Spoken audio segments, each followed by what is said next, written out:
Hi, welcome to our second fireside chat. No fire here, but welcome to my room again. And it's April 2nd, and I'm streaming this or recording this really on April 2nd.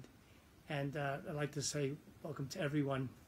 I'm mentioning April 2nd because I'd like to talk a little bit, start with at least the saint of today, St. Francis of Paola, who was born not too far from where I was born in Calabria, Italy.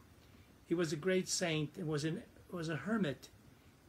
He dedicated his whole life to the Lord in prayer. And you might say, well, why? Well, one of the themes I'd like to talk about today is how we're never really alone, that we're always with God. We may feel like we're alone, but we're always with God. And so he, as all hermits in the church have done, they've gone into solitude to be with God constantly in prayer for us. And plus, God gives them an awful lot of wisdom as well. St. Francis, I visited his hermitage under the river near Paola. Let me tell you, it was austere. It was very austere. He was one of the first vegans. He only ate perpetually. No meat, no fish, no milk, no animal products at all. So he was very, very strict about that, stricter than any religious order in the church at the time. And he developed this idea of solitude, this idea of sort of being with the Lord in a very special way. He got to be so wise, he started an order, the minims, of other people that wanted to live his lifestyle. And he became so famous by his wisdom that the King of France asked the Pope, please send him to France. I need a trusted spiritual advisor. So the Pope said to St. Francis of Paola, you go to the King of France and be there as long as he needs you, which he did. He stayed 25 years. He counseled 3 popes. He started a hermitage there, so he continued his lifestyle. Other people joined him in France, but again, eremitical, being only with God. And he came in with such wisdom that there were many wars that he averted in his counseling of the king, saying, don't hold on to those, because he had a very, very strong feeling against resentments, and whenever you keep resentments, how destructive it is of the person. And so he said a nation too should not have resentments. And it's a very powerful message. And so for 25 years he was a great thing. I'm mentioning that, Jim, because I like to talk a little bit about solitude, because many of us are by ourselves a lot today. I know that many of the families too, even though you're together, there's a aloneness that's part of this whole thing. So I'd like to talk a little bit about that, because of the richness of the church tradition with regards to solitude. Solitude is not loneliness. Loneliness is when we feel worthless. And loneliness can happen in the midst of a crowd. It doesn't matter how many people there. Solitude is being with God. So that's a very, very important distinction, and we have to try to get to that point where we see that God is with us, even in our aloneness.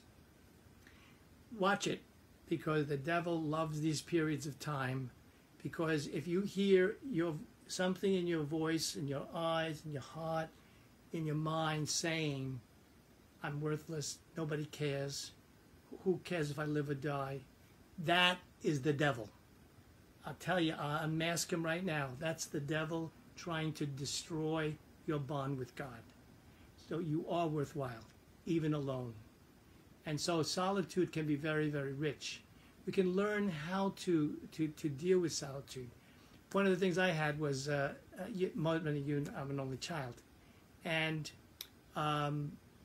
people usually say, oh, that's too bad, you're an only child. But you know what? It helped me to develop ways of being by myself, which was creative. I would play with the friends outside, then they'd all go home. And they had brothers and sisters, and so they were playing at home.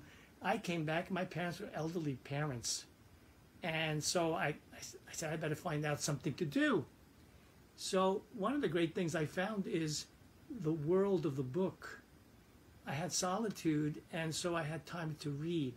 It's amazing. It opened all kinds of doors for me.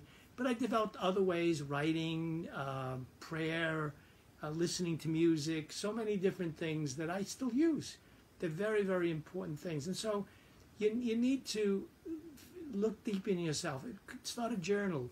Write some of your thoughts during these days. Maybe just for yourself. Maybe later on in the year when everything's more hunky-dory, we might look at your notes and your recollections, and it might be very valuable to someone, maybe yourself only, but still valuable. So journaling, keep up very much a schedule of, we love habits. Even though you're in a kind of a different mode, keep a schedule of your day. It's very, very important. Habits are so important for people, even especially in these times of disorientation. Remember, the devil, again, loves to disorient us. This is great time for him. Diabolos, the name for devil, diabolos means someone who throws something at you.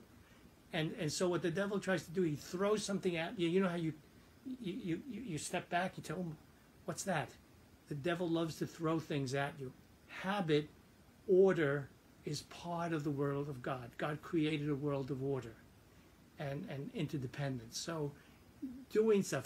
I'll tell you a story about my cat. I had a cat named Leo, a Siamese cat. Really, very funny cat. The cat was so into habits, as you know, all pets are. It was really up to habit. So I had a certain thing I did every night. Brush my teeth, went to bed, put the light out, all in that order. Anytime I deviated from that, Leah would get up there and would be looking at me like saying, wait a minute, that's wrong.